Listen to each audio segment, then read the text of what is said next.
Welcome to the Success Journey Show. Let's travel together through the lives of individuals on the road to success. Yo, what's going on, traveler? It is Ricky Ventures and Marlon Madden, and we're back with you again for another week of the Success Journey Show. How's everyone doing today? Marlon, what's good, bro? How you doing, man?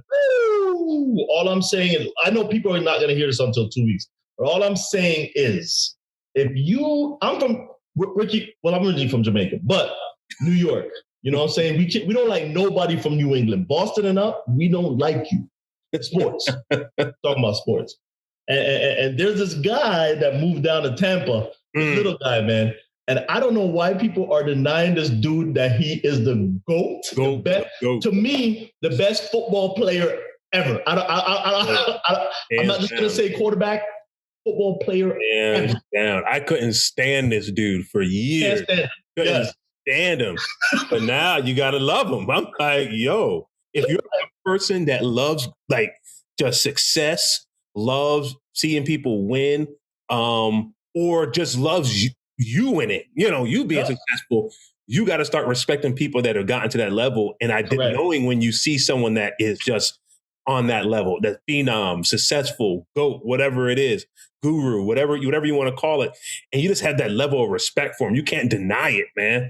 So when you see this dude, I know you guys are going to see this a week late, you know, after the Super Bowl has already happened. But, you know, it just what he's done, you know, will carry on for, you know, his part of his legacy. So we can talk about it anytime. And my good friend, Tom Brady. My good friend, Tom Brady. Hey, I did put up a couple pictures with him and Grump. Yeah, I know, I saw it. Yo, it's crazy how social media is like, people are like, oh man, you're there. Oh, I'm like, no, look at the shirt, man. It said Patriots. Yo, I've seen Brady win 3 Super Bowls and lose 2. Mm-hmm. Yeah, I remember. You weren't even rooting for him one time, and he won it. You went down there and you started taking pictures with him. Let me tell you this. Let me tell people. So I was in there when where was it? It was down in I forgot what state, but Tampa was kicking. No, the Falcons was kicking that butt. Mm-hmm. And I was being obnoxious. I was like, It's like the people were like, oh my gosh, who is this guy? So we go back up, we get our food at halftime. I'm still, you know, I think I tell me who I met right there, Icky Wright, and I was talking to old boy that fought the last guy that fought the last real boxer that fought Mayweather.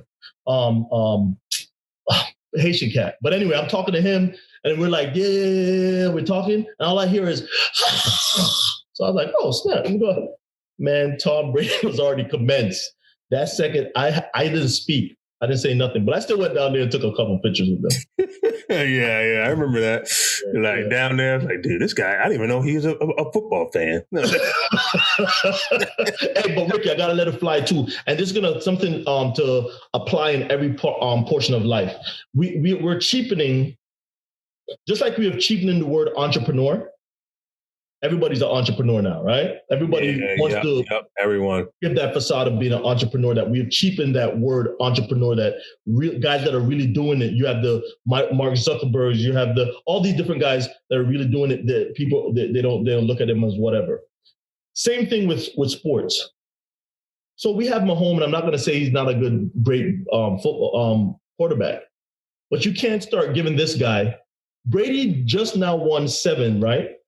And people are just now like, you know what? Yeah, he's the GOAT. This guy, he's going a guy that only won 1, and they're trying to say that this guy is probably the best quarterback ever the NFL have seen already, and he's only won 1. So now when you say the GOAT, it's cheapening because you guys are giving these accolades to these people that don't deserve it. So that's my let it fly section, man. Give accolades. You know, it's funny. I'm gonna say it's not funny, but I had another person say that about our Ravens guy. You know, everyone's going crazy about him last year, and he didn't improve nothing yet. Getting to the Super Bowl and what happens, man? He lost to the guy that people lifted up on the total. Correct. on the pedestal this year. So yeah, guys, for one, be that people to just do it. Just be about it. Don't look for people to give you accolades. Don't look for people to say, to pick you up and, oh man, look at this person doing all this stuff. Fall in love with doing stuff and just letting the evidence of what you've done speak for you, and don't think because you do something once that you arrive somewhere, man. You have a whole journey. And I'm glad we're saying journey. You're on a journey, man. Once you get to the first stop, doesn't mean you're done traveling. You got to keep going. You got to get back in your car, and keep driving to the next site, to the next stop, and keep going and keep going. When you get to the gas station the first time, don't get excited because you fill your tank up once, because guess what? All that gas is going to leave again. You got to fill it up again, or else you ain't going nowhere. It's just, come on, guys, man. We can do this. Yeah, but, man. And every billionaire, now it's going to be changing because of how fast guys are gaining wealth. But the majority of billionaires that did not accumulate that status until over 50. So just keep grinding. Keep doing it, like Ricky said. Stop doing that. And to segue right into where you can find us to hear this great information that we give you guys. Hey, the successjourneyshow.com, that is our website. On our website, you can find everything. But if you want to find us on Instagram and Facebook, it is Success Journey Show. If you want to find us on Twitter, it is success_show, or YouTube. If you're listening to us in the car right now, I'm not telling you to go to turn us off and put on YouTube. I don't want you to crash. However, you can find us on YouTube on the successjourneyshow.com, the Success Journey Show, and you'll see Ricky and I face on there, and you could listen to us on there. Also, 21 The Net. It is an internet radio station. We're there. They have about 2 million listeners at any given time. We're also on there. And of course, we want to thank one of our sponsors, or our only sponsor, Prince William County a fundraiser. They've been doing great things. This last year, they fed, I think, upwards of 40-something thousand families here in the Prince William County. So I want you, Prince William County, it's the Prince William Foundation. I want you guys to go look at them, donate to them. We're trying to buy a building and to help house the produce that we have that we're trying to feed everyone. So definitely do that for us and keep it locked in. That's right. So without further ado, man, we are going to jump into this week's guest. So like we always have every single week, all of our travelers out there, man, we are extremely excited. We have another guest with us. And this guest, man, is special. I hate doing this because every week we're like, oh, we got a special guest. Let's just say they keep getting more special, every single week. And we just really appreciate her time and her coming on this show and just sharing her journey with us. And it's none other than Kylie Patterson. Kylie, thank you so much for joining us today. How are you?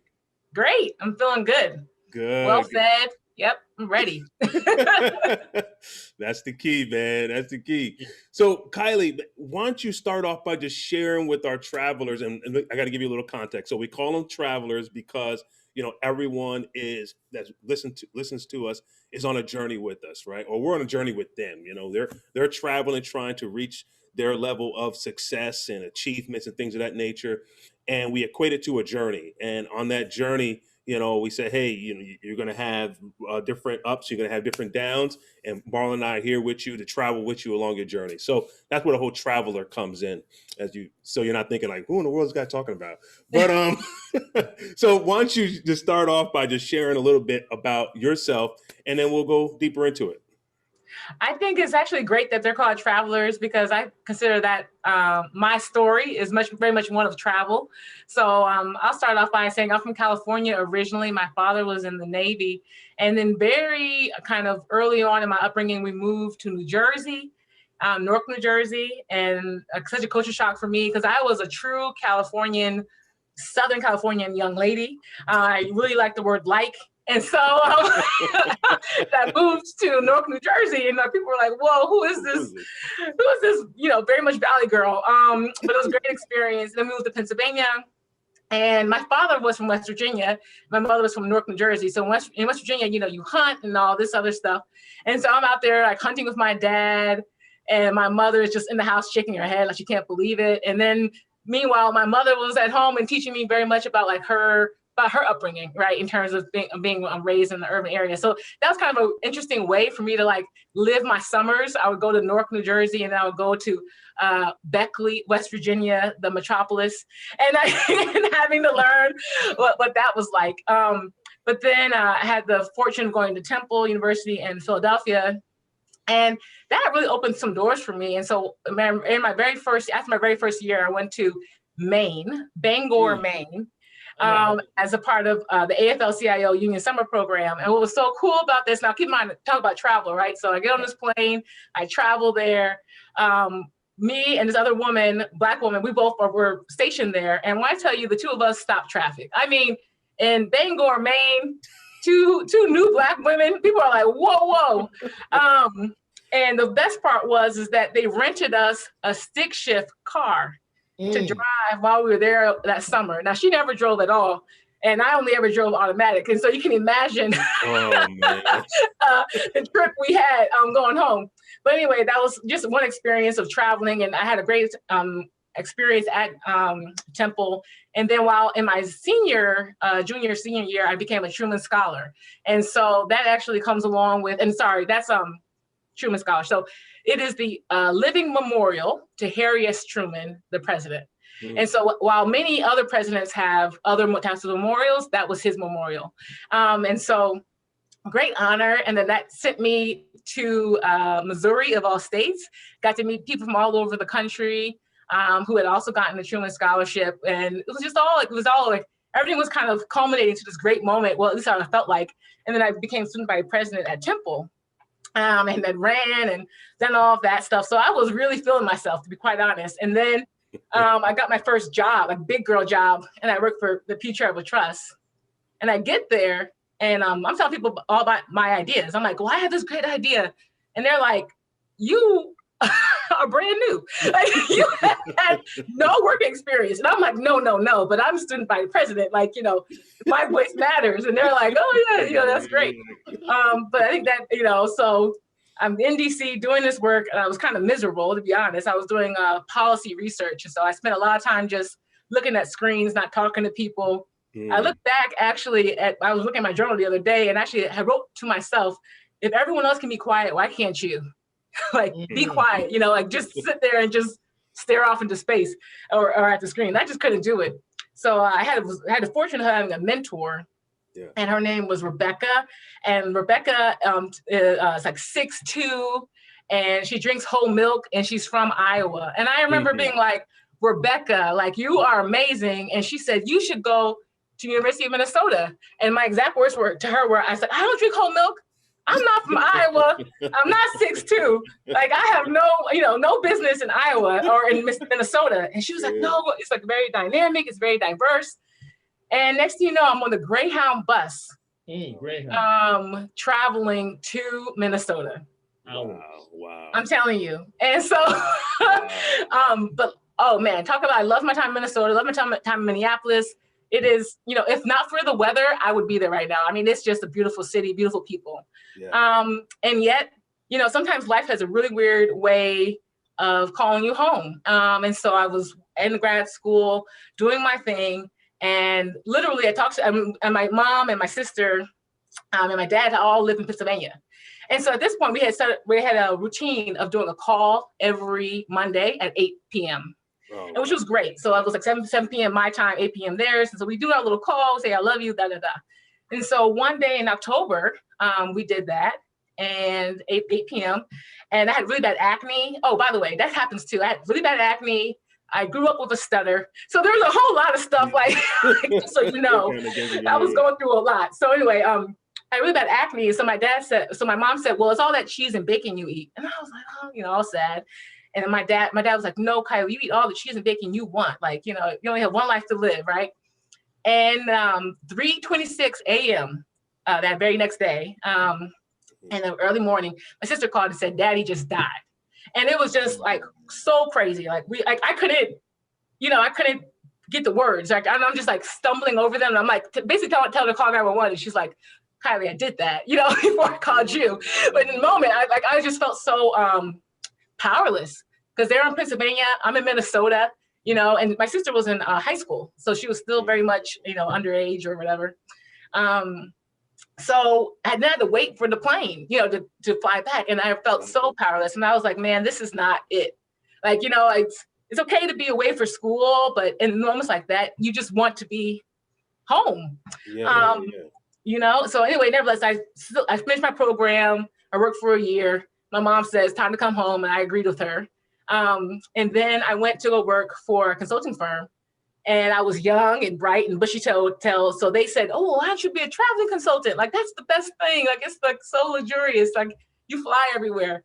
And and I did that for a year and a half where I was literally flying all over the United States, consulting small businesses.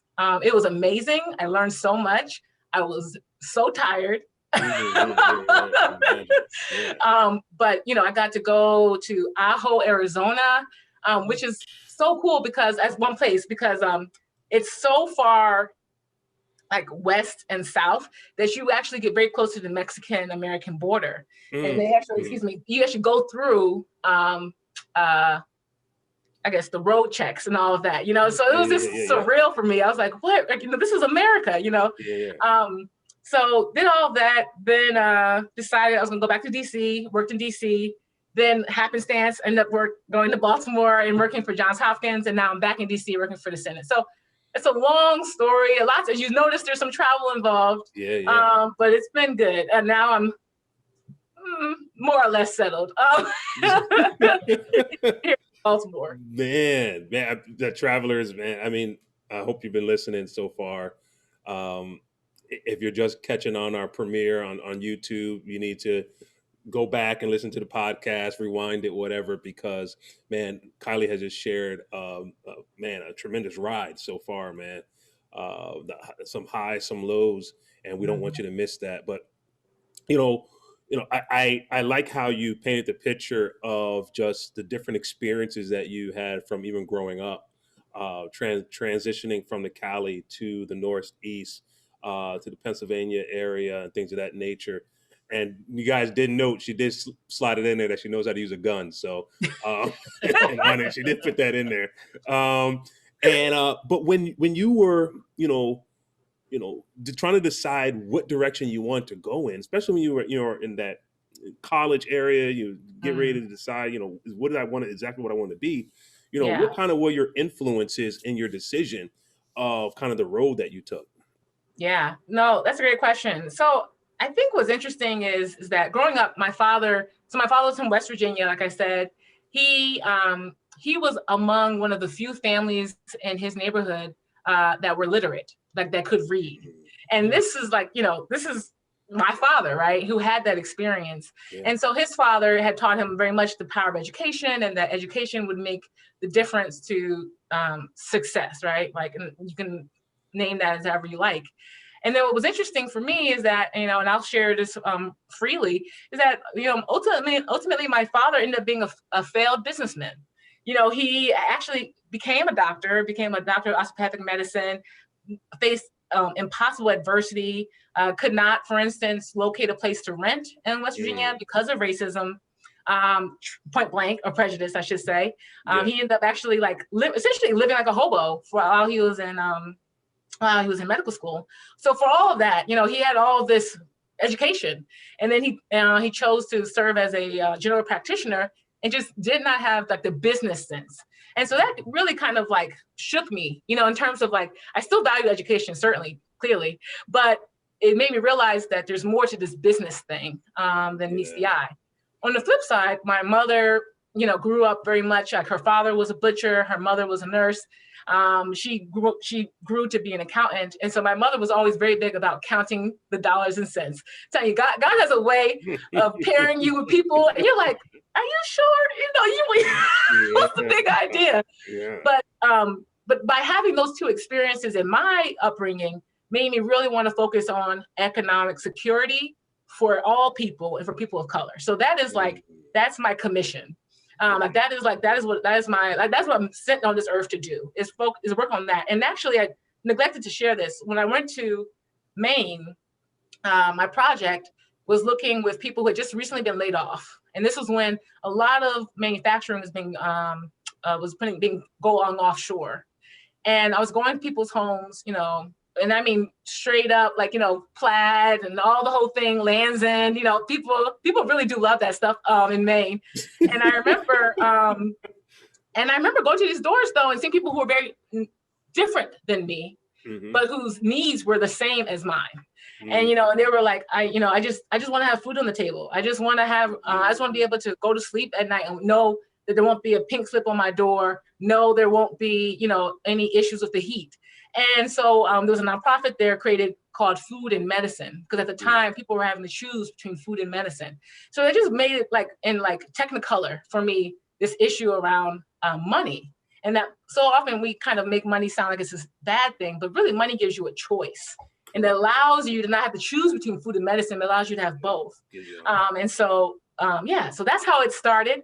And looking back on all of the career decisions I've made, every job I've had has been related to that question. The question of how can we make sure people have financial security so they don't have to make these terrible decisions, for themselves or for their families. Thank you for answering that. In your response, you said, I knew this was my purpose. This was what I was born for on this earth. When I leave, I know I will make a stamp in this space. And I'm excited to hear you to express that. And the reason why is because there's so many people that are well into their careers that still don't know what their purpose is, or why they're on this road, or what they're going to give back to society. And a lot of people are chasing. Oh, this is so funny. It's not funny, but it is this. I love how this is working, because a lot of people are chasing money, right? And they're moving from job to job because of money. But yet you're here and you're saying, hey, my purpose is to make sure that economically everyone has an opportunity, right? So regardless of whatever money that's associated with that, you building that up on your career, but it's still talk to the people out there that are just going out aimlessly, just going from one opportunity to the next one, not knowing where they really fit in, versus someone that is just laser focused on just one thing or two things, whatever, to really make an impact in the world. Well, I do say, so I recently, transitioned my my job to working for the Senate. And one of the things that even shocked me was that I was on a path, and the path was very linear and very clear. And then moving over to the Senate, I was like, oh man, what does success look like now? And so I would say for those people who are feeling that way, some of them may be feeling that way because they're following this linear path, and they finally get to a certain level and they look around and they're like, this is not it. It's not feeling right. And so what I was saying in that regard is, to check in with your first love and or your first challenge. So my mom, and I'm so blessed to have my mother. So when I was having this really bad stutter and stammer in elementary and middle school, my mom would often read me the story of Aaron and Moses. And she would say God chose Moses, who had this severe stutter, to be the leader of all these people. And ultimately he used Moses to speak even to the people, and Aaron, but also Moses. And so she said, is it possible, right, that God is using your deficit, your challenge, as a way to be your blessing later on in life? And so I would let people do that as well. And then lastly, I'll do this. And so I facilitate this thing called Lead the Weekend with an organization I'm a part of called New Leaders Council. And among that weekend, we do a lot of different things. But one of the things we do is we do a life map where you just mark out these major moments in your life. Major hiccups, major revelations, your first love, all that type of stuff. And then the other activity we do is writing out what your dream day looks like. And what was really, it's such a good activity, and I encourage everyone to do it. 10 years from now, it's in 10 years, what is your dream day? And what I find is that when people do that activity, that gives them so much clarity about where their career should be going. So if you write your dream day and you're not at your current job, that probably means That's you know, a truly, journey you know what I mean? Yeah. Or, you know, if your dream day includes you surfing, you know, as your actual job, then maybe you should be looking into how you can make that a possibility. So I think that's one way I might encourage people to go about this is sit down, you know, put some nice music on, get a glass of water, and ask yourself, 10 years from now, what do I want my day to look like? I like that. Go ahead, Marlon. Yeah. So I'm gonna go back to I love everything so far, and you hit on a couple of topics that are very people need to hear about, especially here on the Success Journey Show because they're traveling. Now, as a consultant, you said you went to consult a lot of different small companies, big companies, whatever it is. What was the main thing for, especially for small companies, those mom and pops that are struggling right now, pandemic and everything? But what were some of the number one things that you saw in common with different small businesses that had them not at the level that they could have been, and how did you help them to get to that level? Yeah. So it goes back to, and so many lessons were learned from my father, in that one of the biggest things is that is around humbleness. You have to be quite humble to be a successful small business owner. Because you're going to pursue some activities that are going to work, and then you're going to pursue some activities that aren't. And you have to be prepared to let those ideas, those projects, those items go. Like there's no value in holding on to them because there's no market for it. So that's one. But I would say the other is around understanding that, you know, most business owners get into business not because they love doing accounting, unless of course it's an accounting firm. They get into business because it's something that they love to do. Yeah. And yet, in order to scale, especially in order to access funds from banks, you know, credit unions, et cetera, you need to have very strong accounting.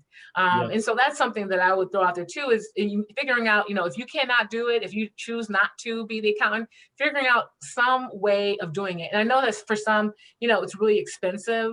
And then in that case, I would offer up if they can be very creative in their, you know, in how they're doing it, right? So it might be reaching out to the schools in your area and asking them, can I work with a set of accounting students, you know, overseen by the accounting professor, right, to help me with these books? Because I will say too, a lot of these college students, especially right now, they are so committed to their communities.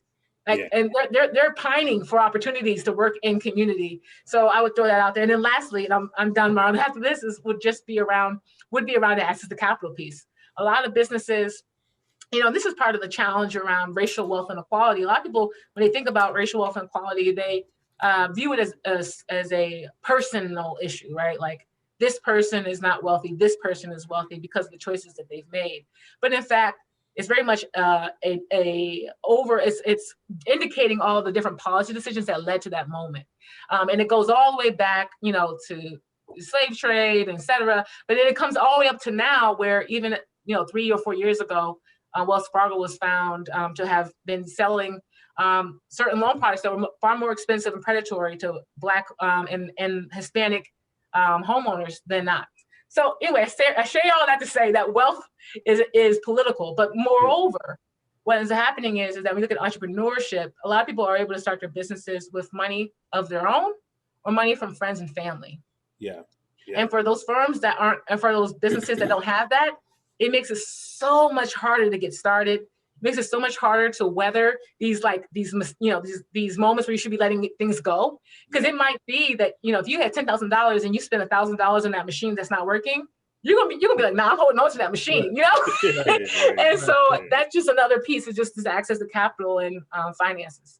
You know, it's so funny. You know, this GME thing that's been happening in the stock market with the hedge funds and everything, it proved that everybody understands what systemic racism is. Because you can have, like our previous guest said, you can have the opportunities there. So they set up a system that you should be able to walk into a bank, present whatever you need, and get assistance.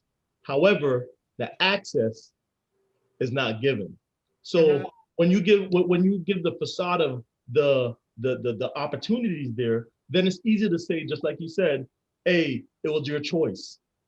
But that access, the redlining, the all the different things, the predatory lending, all the different things that have been created and been used against can hold somebody down. And I noticed that a lot of people couldn't understand systemic racism until it happened in the world of finance to these hedge funds and small guys. So I thank you for clearing that up. And I know from Warren, have you ever ran into a business that you were just like, man, these guys? Without saying any names, yeah, for sure. I mean, but that's what's so great about business too. Like I would encourage, for instance, if there's a traveler who's thinking about starting a business and they might be saying to themselves, oh, my idea is so wild or whatever. Like, no, it's not. Like, there's nothing lost with trying something out. Yeah.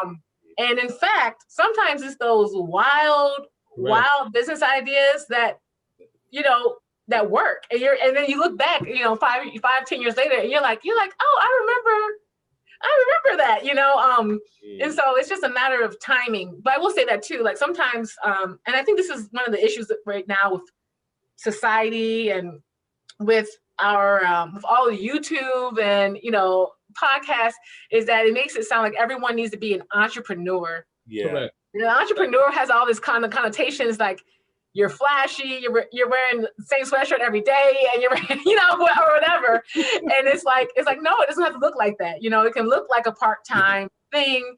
It can look like you being a hairstylist or you being, a chef, or it could look like a tech thing. And so I think that's another part too, like in terms of like, maybe people are putting themselves outside of, people think that I'm not an entrepreneur because I don't have a tech idea. And it's like, no. Like if you have an idea and people are willing to pay you for access to that idea or service, that's a business. Correct. But the key is they have to pay you, right? So otherwise it's a hobby. Absolutely. It's funny, Marlon, I don't think we even had planned it this way, but I think our last few podcasts had some elements of entrepreneurship, business focus, whether the individuals each were entrepreneurs of themselves, own their own business, or working with small businesses and representing them and trying to see them grow. And I know travelers, man, I don't want to, we're not trying to pressure anybody to do it, but like Kylie just said, if you have an idea, it's easy to go and register yourself, as an LLC, even sole proprietary. I mean, it's just, it's so easy to do it. It's almost like, why not? Why not? Yeah. And I know a lot of people are scared to do it. And the reason why I started saying that, a lot of people are scared to do it because they don't have the information. Mm-hmm. Can you talk about just resources, information that people, that is readily in their hands? Like one of our guests said, hey, just say, hey, Google, hey, Siri, it's like, it's so much out there. Can you, like, if we have a person that's out there right now listening and say, hey, you know what, I have an idea, what should I do first, in terms of materializing this idea? Wow. What should I do first? So what I would say is that most localities, like most municipalities, most cities, most towns, most counties have some type of economic development office. And oftentimes they have a client-facing small business resource center. So I would offer that they look into that. Additionally, the Small Business Administration has the Small Business Development Centers, Women's Business Development Centers, Veteran Disabled Business Development Centers. I mean, and we have SCORE, which is a mentoring program as well. So and these are all federal programs, right, that are available to every citizen and every American resident, I shouldn't say citizen, every resident. So these are some of the things that are available to you. But I would say the biggest thing, I mean, there's I'm forgetting the author's name, but he has the book Start. And what I would say is that sometimes, especially when we talk about women and women of color, there's this interesting kind of artificial education level that we give ourselves. So we say, well, I can only start this once I've gotten this level of education, once I've talked to this many people, once I know that this idea will work, which is worthwhile. I'm not going to say that that's a bad behavior. However, that sometimes can slow your entry to market. And anyone who's been in economics for some time know that being first to market is one of the most valuable things your business can have. And so, I think about, I don't know if you guys remember this or if your viewers remember this, but there was a time where there were like literally like 15 different types of scooters, like running around town, and what ended up happening is like the first one to market, the first one that got out there ended up being the one that survived. And all the other ones have kind of just petered out along the way. Or they've been subsumed, right, by larger companies. And so I just want to throw it out there too, is that, you want to be thoughtful. You never want to just start something. You never want to just throw money away. Certainly not. But you also want to say to yourself, you don't want to set an artificially high level of education that you have to attain. You do not need an MBA to start a business. Oh, there we go. Most people are like, I got to get my MBA. So now I got to pay thousands of dollars to go get my MBA. And then now I can file for my LLC because I have an MBA. No. It don't work that way. So the book that Kylie referenced, Start, is that the one by John Acuff? Yes, thank you. Yep. So just those that may be looking for Start by John Acuff. I love his books, man. He has some really good material. So yeah, check him out. You can go on Amazon or any other bookstore, Apple. Yeah, and for that matter, Ricky, there's another book too. I'm thinking about. There's the it's called the MBA, but it's like a book instead of like the whole program. You know what I'm talking about? I have it in my Amazon. I can find it, but yeah, it's essentially it's like, yeah, you just read the book, and the author argues that all the concepts that he lifts up are the concepts that you would have learned in an MBA program. You don't need personal MBA. That's it. Yeah. Josh Kaufman, I believe, is his name. Yeah. Let me tell you, it's funny that a lot of people think you need, and I don't even mention this person. I'll just like I said, I'm gonna keep it right. So somebody put me onto a book, the book Rich Dad Poor Dad, and it's sure. Why are you talking about me? No, I'm joking. Right, right. And when we did, I only read part of the book, and I was like, a light bulb went off, and I was like, okay, I need to start acting. I need to start doing what I need to do. And this person, I was like, yo, look, you ready? And the person that gave me the book, and I like, no, I'm still doing some research. I was like, all right, let's do some research. No, we're still doing some research. And I just said, you know what, man, I can't do it. I got to go and start acting, right? And I just start going and doing whatever I saw in the book, I start implementing. There's a lot of people that I think, speak to the people that just, like you said, they just always do research. They want to come and they want to have the perfect idea, because when they come, they think everything's gonna, if they do all this research, when they open the business, they're never gonna come to a rough patch. Speak to those people and what approach, when you're talking about first to market, that's part of it. I want you to expound a little bit more on that.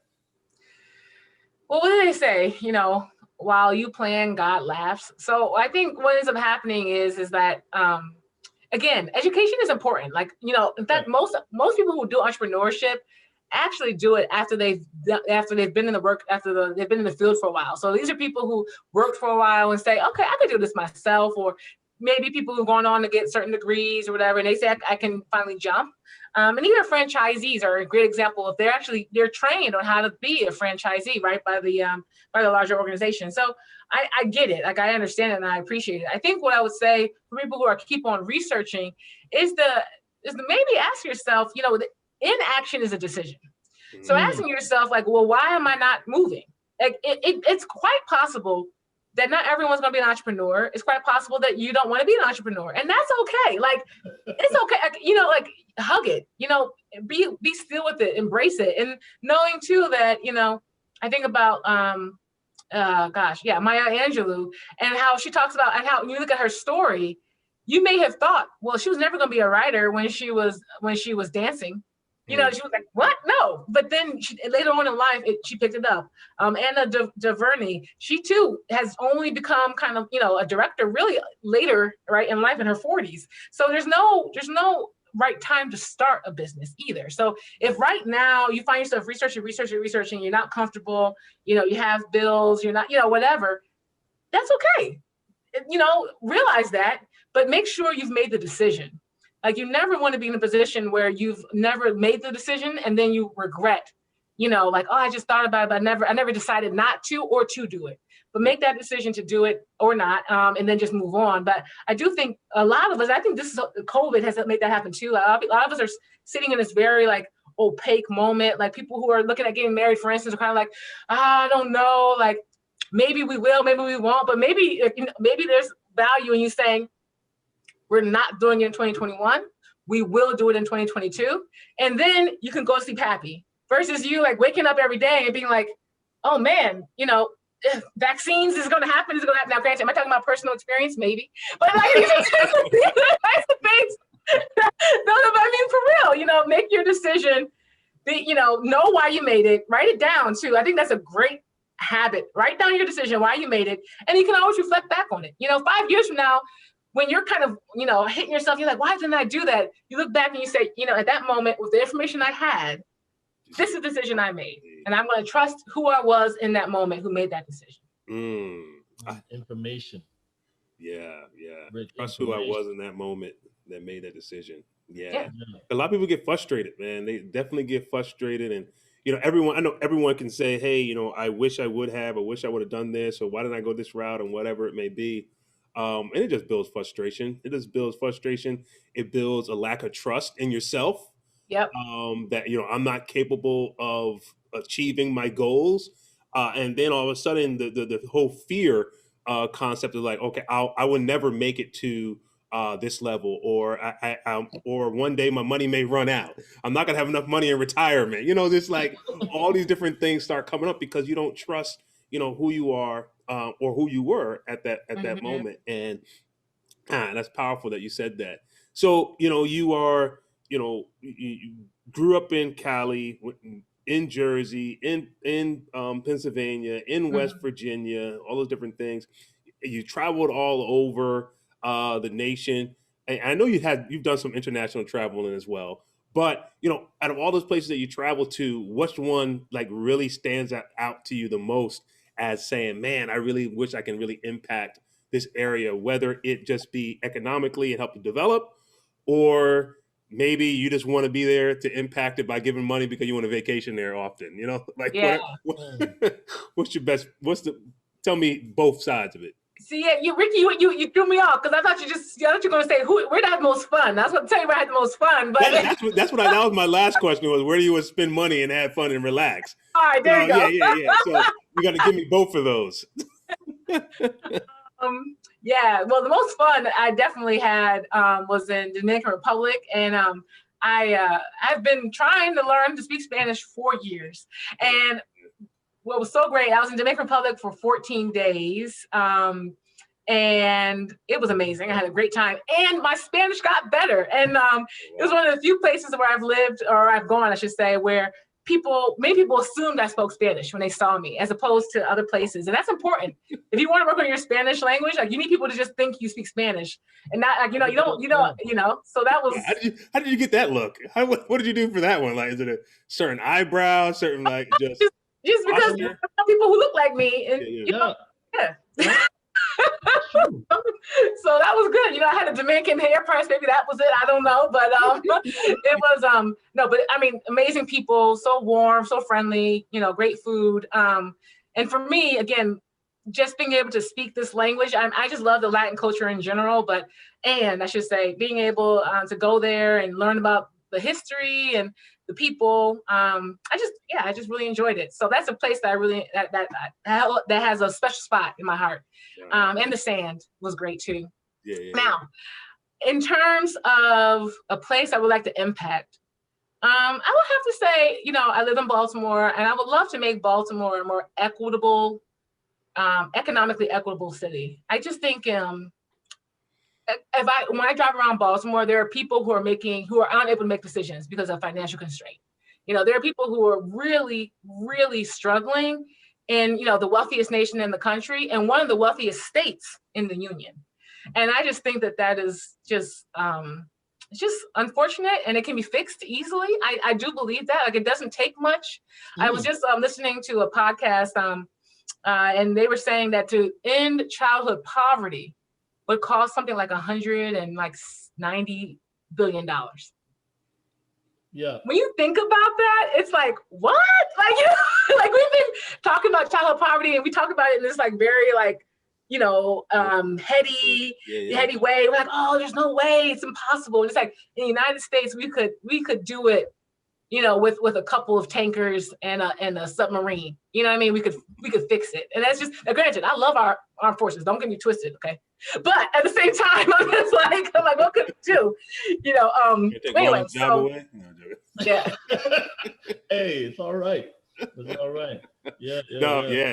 Go ahead, Marlon. Now I'm going to ask you this, and I'm going to take you up the task when you said it's very easy to fix Baltimore's problem. So I want you to kind of give a genesis of, because Baltimore was that textile place that was booming back in the day, and some things happened, textile left. And so I want to know how you do that. But before, you know what? Go ahead and tell us how you think while it's hot on the stove, how you think it's real easy, and just start giving people a little backdrop of what's going on in Baltimore. Yeah, you know, Marlon, why'd you have to pull that out? You're right. It won't be like turn the light switch on. Yeah. You know, it won't be like, you know, but what I mean to say is that, so this is true.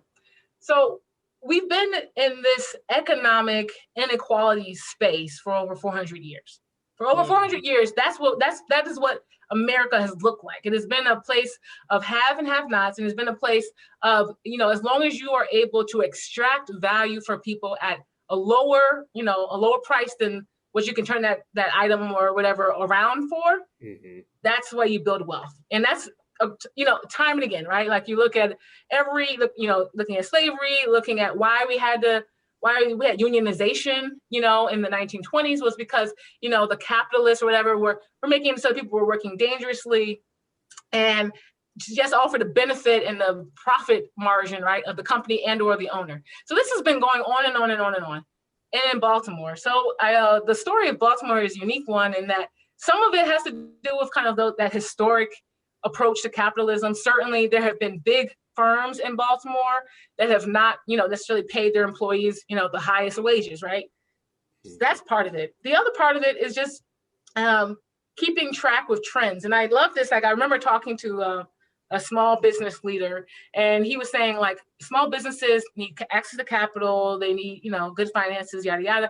But he said more than anything, they need to understand macroeconomic trends. So what that means is you need to know where the world is going if you want, you know, to be a successful business. And I would argue the same goes for cities.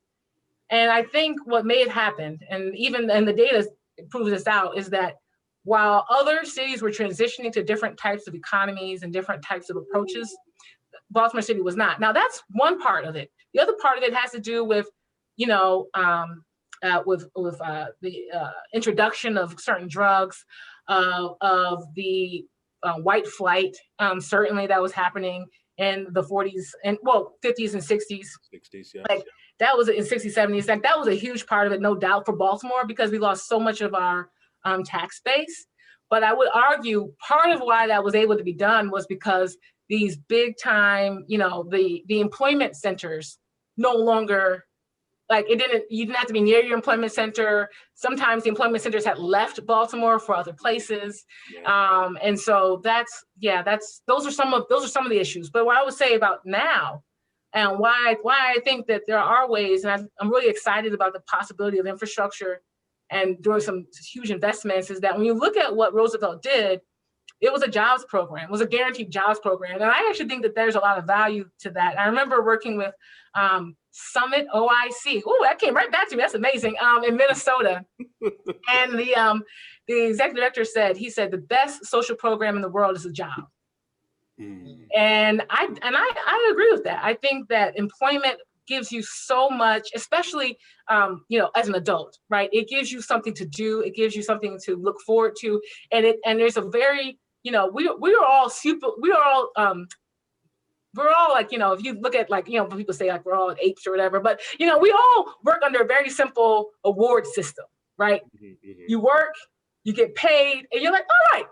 Now, could you have been paid better? Could you have been paid more? Certainly. But it's a very clear connection you can make between the two. And that's the reason why, again, the job is such a good program versus like a social program where it's kind of like, you have to go through all these hoops, and you may or may not get the treatment you deserve, and all, I mean, it's a very regressive, oppressive programs that we have right now, I think, in the United States, in terms of people's being able to get access to benefits and et cetera. But nevertheless, let's go back to the job thing. So, and when I think about Baltimore, I think about, could we do a guaranteed jobs program in Baltimore so that everyone could have a job in Baltimore? Could we look at certainly the wages in Baltimore? And then the last part will be really figuring out a way to support home ownership. Home ownership is primarily the driver of wealth in America, even now. And one of the opportunities in Baltimore is that there is a way to house everyone in the city. If we just have to remodel our beautiful homes, but there's a way for that. And imagine if all these people, especially these people of color, who've been living in the city for decades, for generations, finally have a home that they know is theirs outright. And imagine the change that can make for a family. And in particular, lastly, I'll end with this, is that a lot of people, when they think about home ownership, they think of it like, they're like, oh, that's nice. No, that's a wealth machine.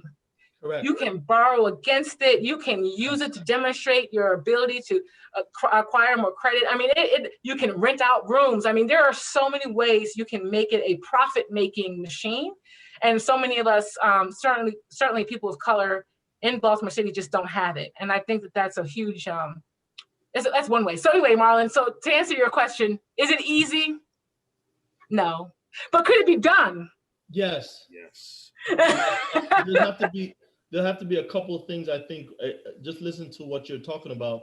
I'd have to say like you said, the infrastructure will have to change, of course, and then of course you'd have to bring in companies that are willing to do, not just say, hey, we're going to go to these areas that we're supposed to build up, but then, like you said, take all the money out of it.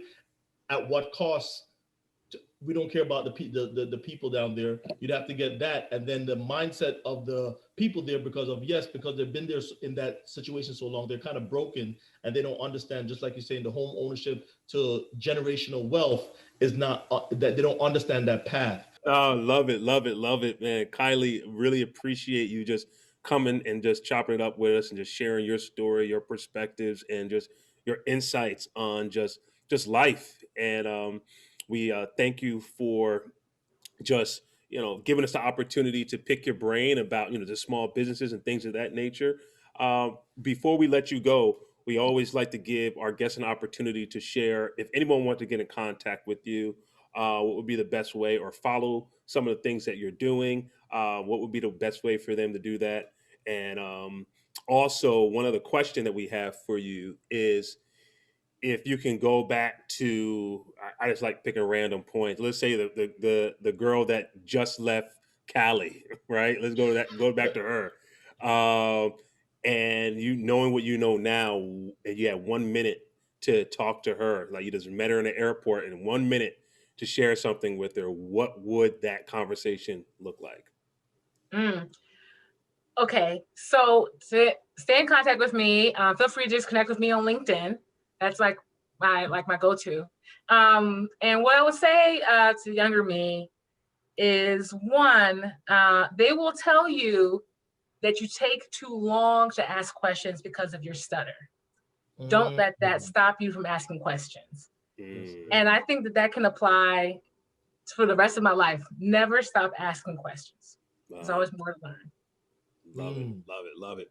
Well, travelers, listen, we come to the end of another show. We want to thank you for staying with us and just tuning in for another week. Listen, you can catch us not only on any podcast platform, but you can go to our website, read a little bit about our guests that we have on our blog. You also can go to YouTube and see this visual of us. You see our faces. I know Marlon's nice and clean cut, so he won't get in trouble with his higher ups and his peers. Also, you can go to 21 The Net internet radio, where they have over 2 million listeners on a daily basis listening to their shows. So, man, there's a lot of shows on there as well that you can tune into, music and things of that nature. So listen, guys, we're here for you every single week.